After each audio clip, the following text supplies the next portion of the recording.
Hello, and welcome to this edition of IBIS Technology Business Briefings. My name is John Schutemaker. I'm with IBIS Software, and it's my pleasure to welcome you to today's program. The title of our briefing is The Eyesight Channel, 9 Ways to Grow Your Business. I have with me today Paul Yeo. Paul is my co-host. Paul, would you introduce your role in a little bit more detail? Hi, John, and kia ora, everybody. Delighted to be part of this webinar.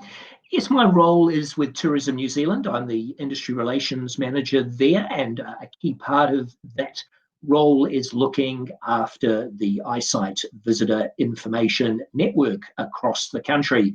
So that's part of my area, and I'm looking forward today to explaining to you a little about what they do and how they can benefit your business. Terrific. Thanks, Paul. Welcome, and thanks for joining me on today's program.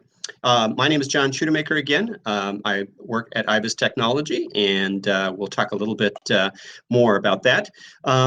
So on today's agenda, we're going to do a little bit of a background on the Eyesight Network and its impact on tourism.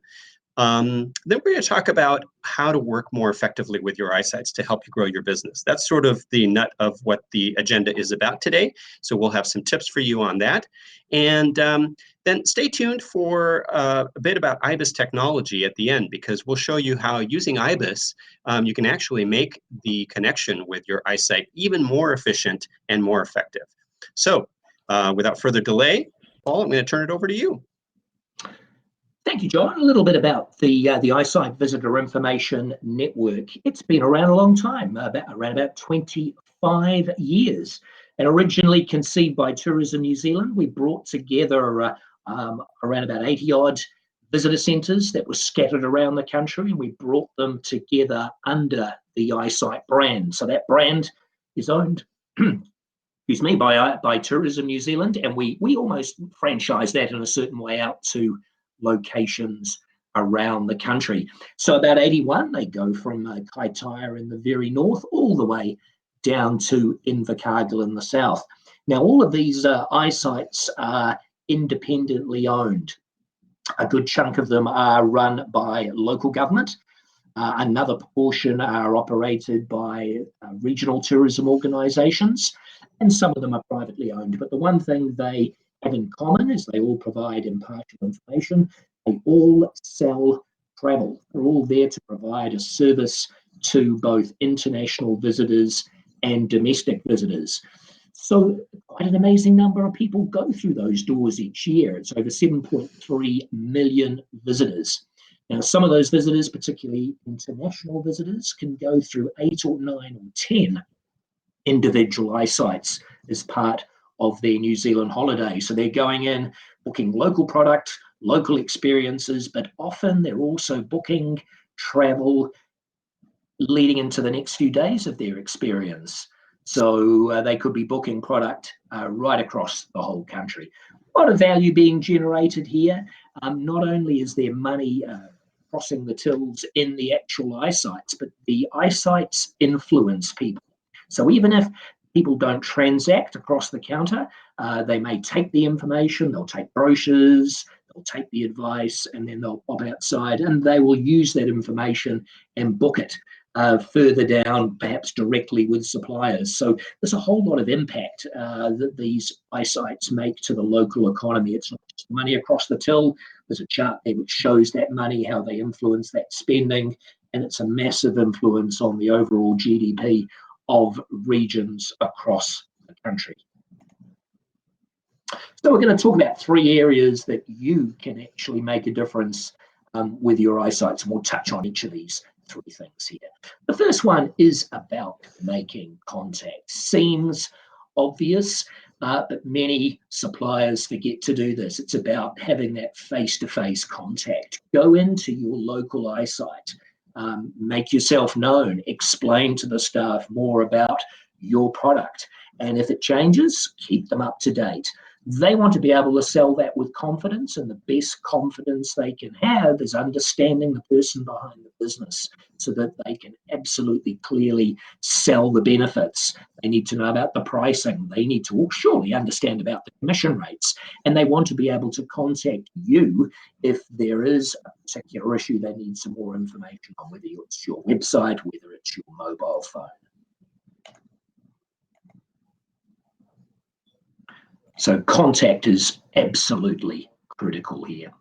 Second part is product knowledge. So a little bit I talked about before is about constant updating. It's about training them. Many eyesights will set aside time in the mornings where product suppliers can come in and talk to the whole staff. The best way, of course, for them to be able to sell your product is to do it themselves. So providing familiarization options for the eyesight staff, not only your local eyesight, but other eyesights around the country, is the best way to do this. Get them to understand the product, get to see it. And if you do have any changes, keep them informed again, particularly around seasonal events and any specific requirements that the customer needs to meet before they buy the product. So it's certainly about promoting as well, not just will eyesights sell the product, but if you also have some other collateral that you want to market within the eyesight, there's an opportunity. You may still have a DLE brochure that you want to have racked in the brochure, because many people go in just to browse.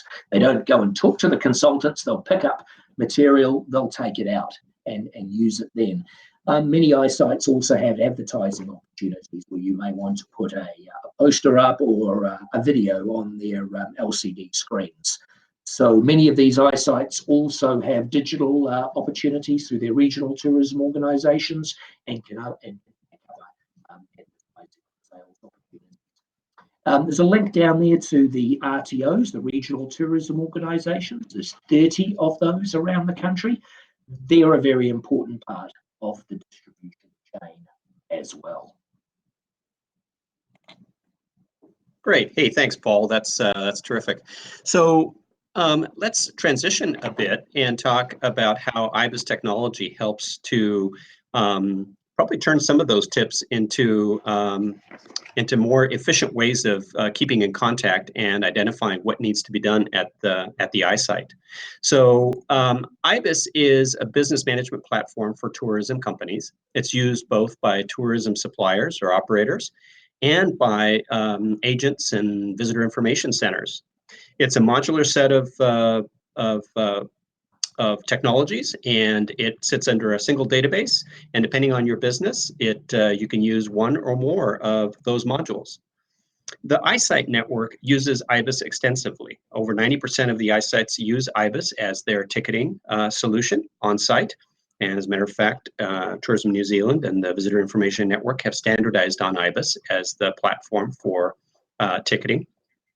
And so they're using the ticketing module, the accounts module, point of sale for transactions. If they have a lot of retail, they might use our stock control module as well.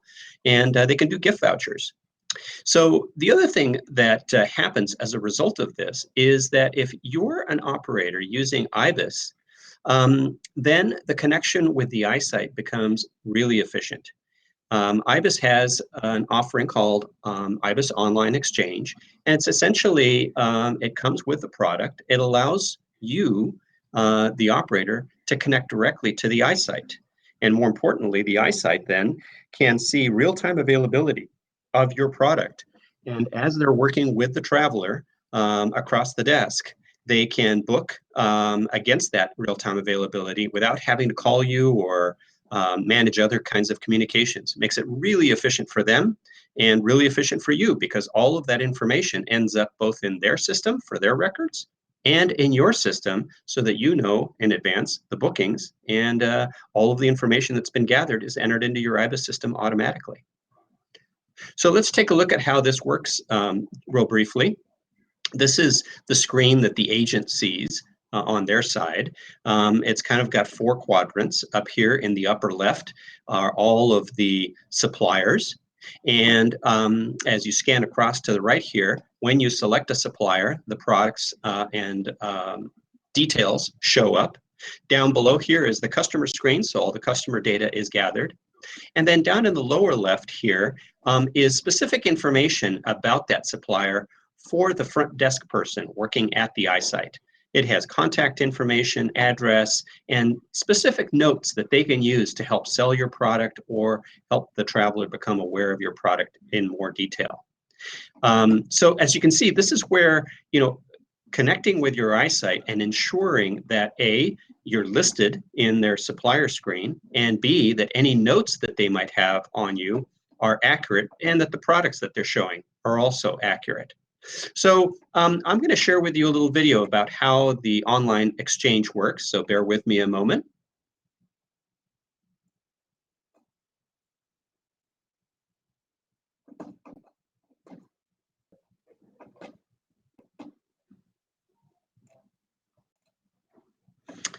Here, you can see that the agent is selecting a supplier. All of the pricing appears here. They click on the customer area and it takes them to the online exchange screen.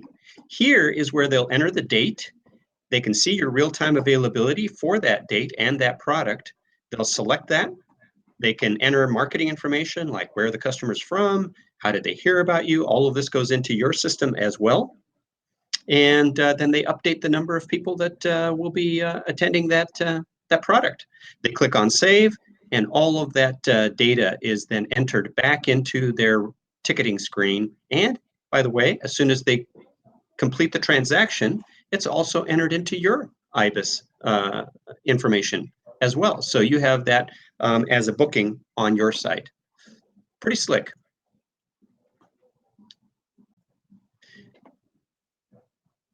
So some of the benefits of the online exchange using and the iSight network with IBIS: fewer phone calls. Obviously, if they can book against your real-time availability, you're going to be getting fewer phone calls, so you can focus more on your business and less on interacting with the visitor information centers as they're booking travelers. No overbooking, because they're seeing real-time availability, so there's no way that they can guess at your availability. What they're booking against is what's actually available. And you get a little bit of a preferred status by being on the information or the IBIS exchange, because they can book this so directly and so easily. Agents like using this system, and they tend to look at those vendors with a more preferential eye as they're talking to customers. All of the data is automatically entered, so there's no manual entry, no double handling of data, and you have full security as an operator on which options you want to share. So which products, pricing, services, etc. So just to summarize a little bit, today's broadcast, iSights contribute tremendously to our tourism industry through direct and indirect sources of business. They're really knowledgeable about your local area. It's their business to be, so take advantage of them. They're really an extended sales force for your business. And so some calls to action, right, Paul? Meet with your local iSight partner, educate them on your products, and find out what kind of promotions they're running and see if you can participate.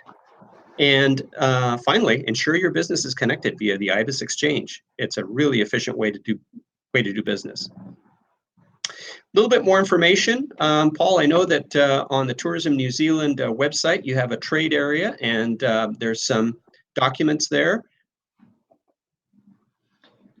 That's right. Everybody's welcome to take a look there and find a lot more information about where the iSight network is scattered around New Zealand and how we can help you more. Great. And I even found a document on helping to market your business internationally, which is very helpful and that you guys provide. And you'll also find a recording of this webinar at our website. So if you need to share this with others in your organization or want to view it again, you can find it at www.ibis.co.nz. And with that, I'd like to thank you for attending today's broadcast. We'll be making more of these available, so visit our website and see what else we've got to share. Thank you again, and thank you, Paul, on behalf of both of us. I appreciate you enjoying today's program. Take care.